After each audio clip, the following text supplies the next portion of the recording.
വണക്കം. ഇപ്പോൾ നമ്മൾ ഒരു നല്ല അടിപൊളി ടേസ്റ്റുള്ള ആടദോശയാണ് ഉണ്ടാക്കാൻ പോണേ. അതിൽ അരി ഇട്ടിട്ടുണ്ട്, കടല, ചെറുപയർ, ഉഴുന്ന്, നമ്മുടെ താല്പര്യമുള്ള എല്ലാ പയറുവർഗ്ഗങ്ങളും ഇടാം. ഒരു ഫുൾ നൈറ്റ് കുതിർത്തിക്കോളൂ. നന്നായിട്ട് നല്ലതാണ്, നല്ല ടേസ്റ്റുള്ള അടദോശയാണ്. ഒരു തുണ്ട് ഇഞ്ചി, പച്ചമുളക്, വത്തൽമുളക്, കായപ്പൊടി, ഇത്തിരി പെരുംജീരകം. ഇഷ്ടമുള്ളവർ ജീരകമോ ഇടാം. ഞാൻ പെരുംജീരകം ഇടണ. എരിവ് അനുസരിച്ചിട്ട് ഇട്ടോളൂ. ഇട്ടിട്ട് ഇത് ഫുള്ളും ഒന്ന് തരുതരായിട്ട് അരയ്ക്കുക, നൈസാക്കണ്ട. ഇപ്പോൾ മാവ് ഞാനിത് കുറപ്പായിട്ട് അരച്ച് കൊണ്ടുവന്നിട്ടുണ്ട്. ഇതിൽ നമുക്ക് കായപ്പൊടി നേരത്തെ കാണിച്ചു, ഞാൻ ഇട്ടില്ല. എന്താണെന്ന് വെച്ചാൽ പൊടിയല്ലേ, പിന്നെ ഇട്ടാൽ മതി. പിന്നെ മുരിങ്ങ ഇലയാണ് ഇടണേ. മുരിങ്ങ ഇല ഇടുന്ന കാരണം നമുക്ക് ഉള്ളി ഇടേണ്ട ആവശ്യമില്ല. ഉപ്പിടണമാണ്.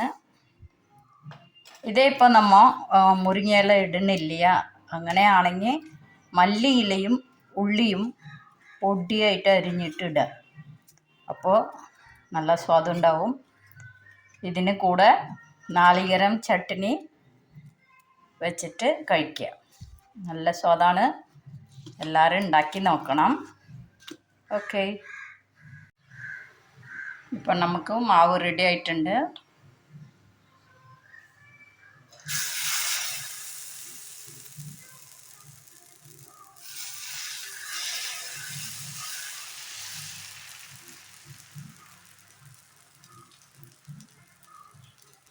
വല്ലാണ്ട് കനം കുറച്ച് പറത്തണ്ട, ഇത്തിരി കട്ടിക്ക് ഇരുന്നോട്ടെ.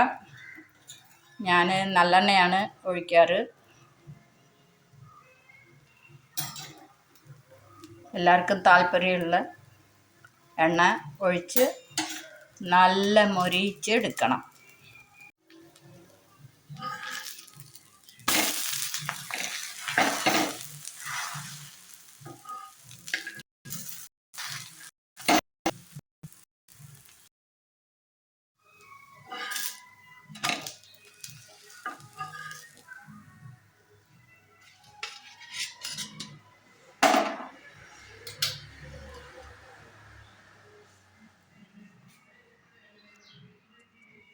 നല്ല മുരിങ്ങയിലയുടെ അടദോശയാണ്. നല്ല ടേസ്റ്റിയാണ്, ക്രിസ്പിയാണ്. കഴിച്ച് നോക്കിയിട്ട് എല്ലാവരും